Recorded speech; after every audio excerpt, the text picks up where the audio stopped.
Savitri received a command from her summit being. The command is that she must discover first her soul.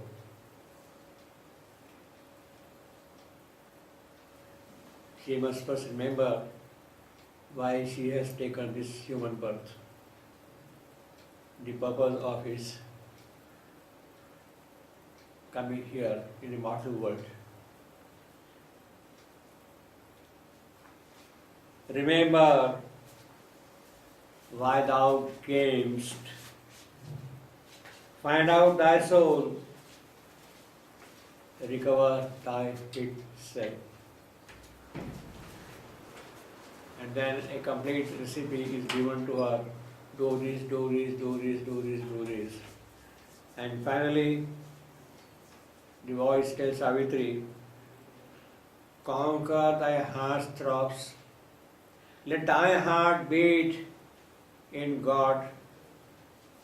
Thy nature shall be the engine of His works. Thy voice shall house the mightiness of His word. Then shalt thou harbor my force and conquer death. Conquer death. That is the recipe and that is the fruit of her doing the yoga, to conquer death. Thy voice shall have the mightiness of His word. Word, Brahma. Brahma also means expression, the power of manifestation, of creation. Brahma, word. And when that word is now a part of Savitri's work here, it means that she is going to do the work of manifestation of Brahma himself, the creator himself. That is already implied in the command received by Savitri, that she has to receive the word, make it an aspect of her mission here, in fact the sole aspect of her mission here, so that the Brahman manifestation is possible here. But that Brahman manifestation is possible only when she will house the force of the Divine Supreme Shakti herself in her soul. She must first establish that force in her soul. Then she will be able to conquer death. Why conquer death? Because it is that power of negation, of dissolution, which is standing in the way of the manifestation. Word, expression of Brahman in the mortal world is not possible when death is present. So, if that word has to find its expression here in the Mrityuloka, in the mortal creation, then death must disappear. So that is the task given to Savitri by the Divine Shakti. She is not going to wave a magic wand up there and get things done here. It has got to be done here in this creation. In this creation. It is not that she says something up there and things are done. No. Things have to happen here. If they have any meaning, any sense, if this creation has a sense at all, then only it can be so. It is for that purpose that the Divine Shakti takes a human birth, the mortal birth. She comes here as Savitri. Savitri comes here to do the work of the Divine Shakti in the mortal world, And the work is the manifestation of the expression of establishing the divine word in the mortal world, and that is possible only when death is removed from the scene. The power of dissolution is removed from the scene, then only that can happen. So that is the kind of divine logic by which the command is given to Savitri, and Savitri accepts it. Her soul, her inner being is ready now, and she is launching on the task assigned to her. What does she do then? Yes, she said, command, and I shall obey. And this is the command which has come to Savitri. She looked into herself after receiving the command. She looked into herself and sought for her soul. That is the first thing she was told to do, find out her soul. And therefore she looks within, where the soul resides. Hridaya Guha, deep within, in the cave of the heart, is the soul residing there. She has to discover that and make it receive the divine power. When that soul receives the divine power, is established in it, then the divine work given to Savitri can begin of conquest of death. So that is the background, and now from here onward, the yoga of Savitri begins. Now, the yogic poetry is moving with the swiftness of Savitri's yoga. You see the tremendous steps she has already taken from human. Now she is in a position to look into her soul and proceed according to the instructions given to her. The yogic poetry is very strict. It is, of course, an epic poetry. The character of an epic poetry is to go rapidly from one episode to other episode. Here, it is not an episode. It is from one realization to other realization that the yogic poetry is moving with the epic speed here. And therefore now Savitri is looking into her soul within to find her soul. What is the first thing she sees? We live in the surface consciousness. Below the surface consciousness, what exists, we have absolutely no idea, no inkling, no hint of it is ever possible. Even if at times some kind of a prompting is there, we tend to ignore it. We are not attentive enough to the small little voice which does come at times from within, but we are not always alert and we do not always follow it. But Savitri has opened out herself fully to the divine command, and therefore her yoga also moves very rapidly with the yogic speed, with the epic speed, as I said. What does she see? A dream disclosed to her the cosmic past. A dream disclosed to her the cosmic past. That is the very first thing Savitri is seeing in her yogic realization. The dream disclosed to her the cosmic past. Now,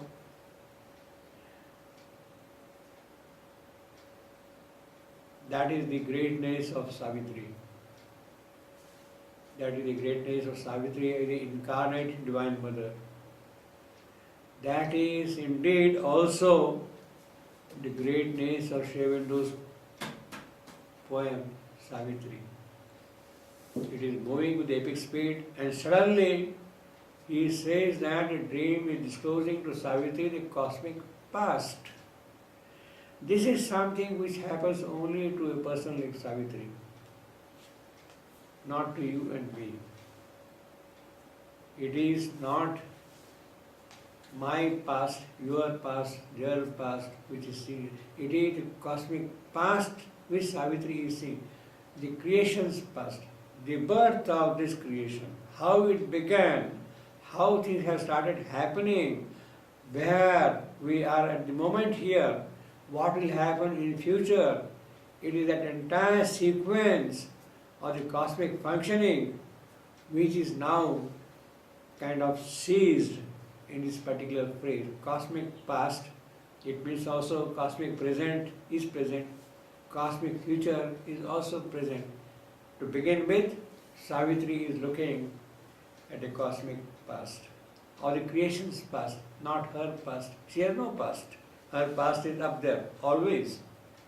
She has taken a human birth, therefore the history of the cosmos is what she is now seeing, where from the cosmos has arisen, how it is moving, what is going to happen. It is that kind of a scenario which is being presented to her immediately. The moment she looks into her soul, the cosmic past comes in front. And who discloses that? A dream. She is not imagining, she is not thinking of it, she is not feeling it. A dream is disclosing to her. Why dream? Why cosmic past? These are very deep and occult phrases. In one single line, so much is packed in the yogic poetry which is here. Very difficult even to kind of grasp it. Dream. Why dream? Well, one of the ways of looking at it could be we are sleeping the sleep of inertia, of tamas, of ignorance. We are asleep in ignorance. And it is in this ignorance that we are seeing dream. And what do the dreams say? It tells you what the cosmic past was in this case. It is in the cosmic ignorance that we are asleep, and therefore we see a dream in sleep, and the dream is disclosing the cosmic past. That is perhaps a literary way of looking at the phrase. A dream disclosed to her the cosmic past. But dream in the yogic terminology has a much deeper significance, a different connotation. It is swapna. Savitri is already entering into the occult domains. She is in a swapna avastha. She has left behind Jagrata, the waking consciousness, the surface consciousness, the human consciousness in which we move all around all the while. That is now all over. And she has stepped now into Swapna. And it is in that Swapna, which is an occult yogic status, she is seeing something happening here. So it is not that she is simply asleep and she is dreaming and seeing all those things. She has entered into the occult domain of Swapna. And in that occult domain of Swapna, she is saying what had happened all along in the history of this creation. That is what she is now seeing here. It is disclosed to her. She is not trying to see this, searching this. No, Savitri, this is what we have. It is disclosed to us straight away. See, it is not like the search of a scientist, a philosopher, or any ordinary human being. Here it is. Look, I am here, I am here, I am here. This is this, this is this, this is this. This is what is being now simply revealed to Savitri. That is what the Swapna has given to Savitri. A dream disclosed to her the cosmic past. In the Mandukya Upanishad, we have the four states: Jagrata, Swapna, Sushupti and Turiya. Now, Jagrata is our ordinary human surface consciousness. Swapna has already gone into the inner world, into the occult world of this one. Then will come Sushupti, the deep sleep of knowledge. It is in that deep sleep of knowledge, prajna, that the reality will be truly seen. Until then, it is only a swapna, to us, a dream to us. So prajna, and then will be the total ineffable. So in other words, when the yogi is saying that a dream disclosed to her, swapna has given to her this knowledge, it means that Savitri is going to the first step of the inner yogic realization, occult realization, and soon will follow the other, Sushupti and Turiya, the ineffable. They will come to her one after the other immediately. So that is what is already indicated in the very first line. A dream disclosed to her. Yes, dream has disclosed. What will disclose further by Prajna? What will disclose further by Turiya? Well, it will follow in the course of time. When she gets all that knowledge, all that power, all that capacity in her soul, she will be in a position to conquer death. That is what is already connected with the command she has received here. A dream disclosed to her the cosmic past. Now, in the yogic terminology of the Mandukya Upanishad, Jagrata also means Vaishwanara, the cosmic. The Vishwa is Lord's command. Vaishwanara, Virat in other form. Now, it is that cosmic past of the cosmos, of the Virata, of the Vishwanara, which is now shown to Savitri at once here. Then of course will come Hiranyagarbha, then will come Prajnanagana, then will come ineffable Turiya, Om, Amatra. These are the three matras, Virata, Hiranyagarbha, Prajnanagana, A-U-M. The first three matras, to make it Om, A-U-M, Om. That is what will happen in the course of Savitri's yoga. But here that yogic element is at once introduced in the very first line of Savitri. A dream disclosed to her the cosmic past. The crypt seed and the mystic origins. The shadowy beginnings of world fate, a lamp of symbol lighting hidden truth, image to her the world's significance. In that cosmic past, what is the significance of this world? A small little lamp is going to reveal to her. Now here again, it's a packed, densely packed yogic poetry, with every word conveying enormous sense of yogic knowledge and power and intensity everywhere. A crypt seed, crypt, hidden, concealed, which is not known to us, which is kept away from our sight, and it is itself a seed from which things happen, things grow.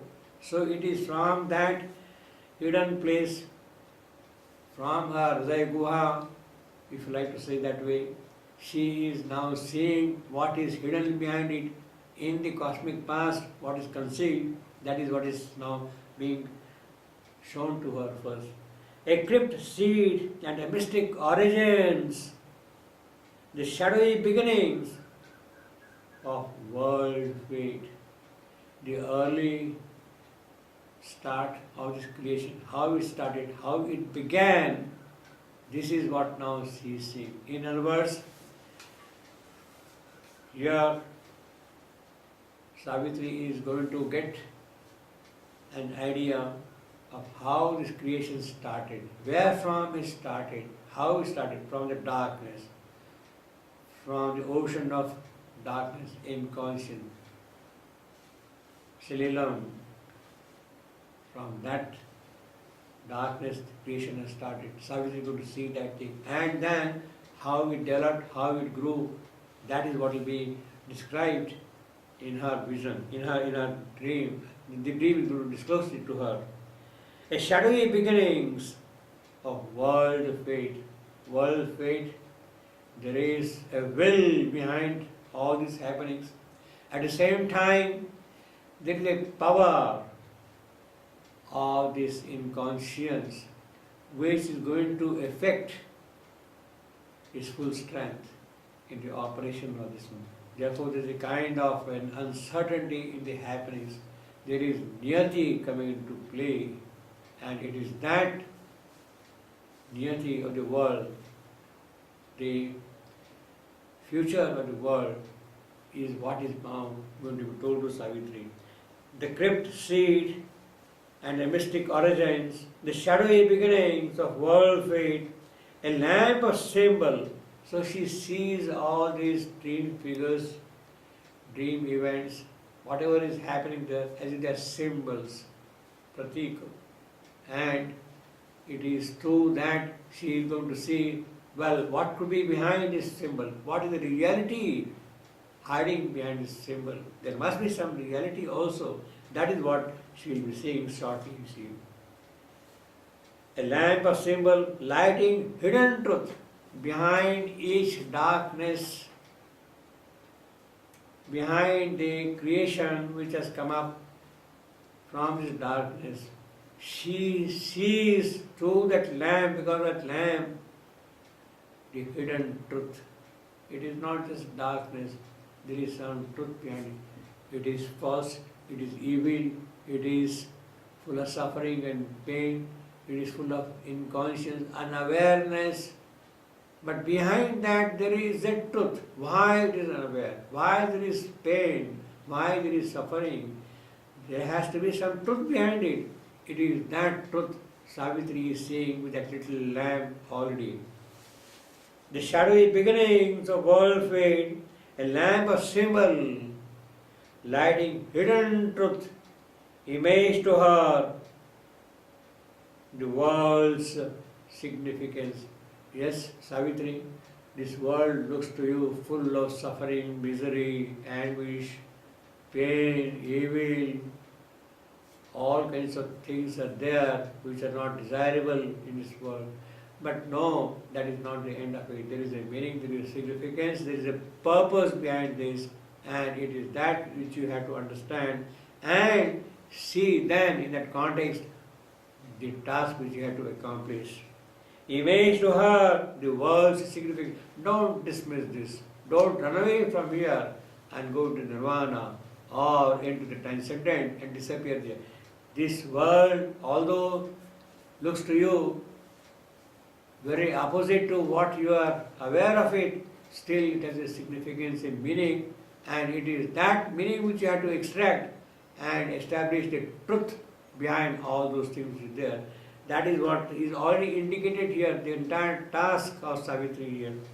A dream disclosed to her the cosmic past, the crypt seed and the mystic origins, the shadowy beginnings of world fate, a lamp of symbol, lighting hidden truth, image to her the world's significance. In other words, here we have already the beginning of this creation, how the creation started, and what is going to happen to this creation. That will come later on. But here, right in the beginning, that dream is telling her, well, this is how the creation started. That is a cosmic past, the karma. It is that karma which you have to remove, make it bright, make it luminous with your yogic fire, and burn all that is going to oppose its full manifestation. Now, how this creation started, let us quickly see. This is a very long, elaborate description of it. in the life divine. Maybe we can just see a couple of aspects of it very briefly here before we go further up. There is a chapter in the life divine called the indeterminates and cosmic determinations. Indeterminates and cosmic determinations. Now, well, one can go into the technical details of it, but will not see that into that kind of an elaborate manner. Let us see what exactly is here in connection with the origin of this creation as is indicated by the dream to Savitri in that context. What do they say? The first aspect of cosmic existence is a mass of superstructure which has no clear native relation to the fundamental existence.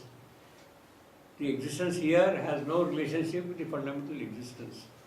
That is the first aspect you see here. The creation, the cosmic past here, as if no connection at all wherefrom it has come. You see, that is what it says. The first aspect of cosmic existence is an infinite which is to our perception an indeterminate. Infinite is there, but what do we see that infinite? Indeterminate. No form, no shape, no feature, no quality, a kind of a blank, kind of a sponge containing nothing as though, you see, fluffy stuff, no concreteness, no definiteness. That is the first aspect we see here. The first aspect of cosmic existence is an infinite which is to our perception an indeterminate. It is we who see it as indeterminate, but in reality it is not indeterminate. It has some content in it already. Indeterminate, because as I said just now, in other words, you can say that infinite is there. It is a point. Infinite is a point which has not expressed itself anywhere. That this is this region, this is this region, this is this locality, this is this country. Those kind of things, these provinces, they are not yet formed. Therefore, it is a point. Now, that is what we see. It is indeterminate. If not indeterminable, being a point, there being no objects, we cannot define it, we cannot determine it. It is indeterminable to our mental faculty. That is what it says. To our perception, to our cognition, our tools of understanding, it is impossible to see anything beyond that. It is a boundless finite. Now this is a phrase from Einstein, boundless finite. It is a kind of a contradictory phrase. It is an indeterminate of the infinite. Boundless finite, you think like this. Sphere. Complete sphere. Now, it is finite. It is a shape, it is a size. Yet it is boundless. Go anywhere on the surface, there is no boundary coming. Anywhere you go on the surface, there is no boundary coming at all. You see. You can move anywhere from one place to the other place constantly. So the sphere in that sense is a kind of a boundless finite. That point, infinite, which is a point, is in that sense a spherical point. And the sphere is a boundless finite. That's what it says. And then what happens there? In this infinite, the universe itself appears as an indeterminate determination. It appears as an indeterminate determination. How? We should seem to indicate that we are face to face with a supra-rational mystery at the base of things, because our mental faculty cannot understand that thing. In that universe arise. He is now keeping the question in suspense. How? Where from? Arise, where from? a vast number and variety of general and particular determinants. In other words, the infinite, which is a point, spreads out like a sea. You have waves, you have regions, you have localities, you have particulars in that infinite form. And it is this which will interact, form features, and it is that creation now which is coming. A vast number and variety of general and particular determinants which do not appear to be warranted by anything perceptible in the nature of the infinite, but seem to be imposed upon it, upon that bound is finite, upon that point, infinity as a point. It is this now determination which has occurred here. Then we give how it has happened, the faculty by which it happened, the energy by which it has happened, the tool or whatever we call it by which it has happened is that energy, Shakti. It is that which has created. We give to the energy which produces them the name of nature. We call it Prakriti. This is the lower Prakriti, which has now given rise to the finite particulars, certain qualities in this lower creation here. But the word conveys no meaning unless it is that the nature of things is what it is by virtue of force, which arranges them according to an inherent truth in them. Each region which is now formed here has its own quality, its own strength, its own merit, its own role to play in things. That is what I say. Then according to an inherent truth, its nature, its svabhava, its character, it is what gets defined here.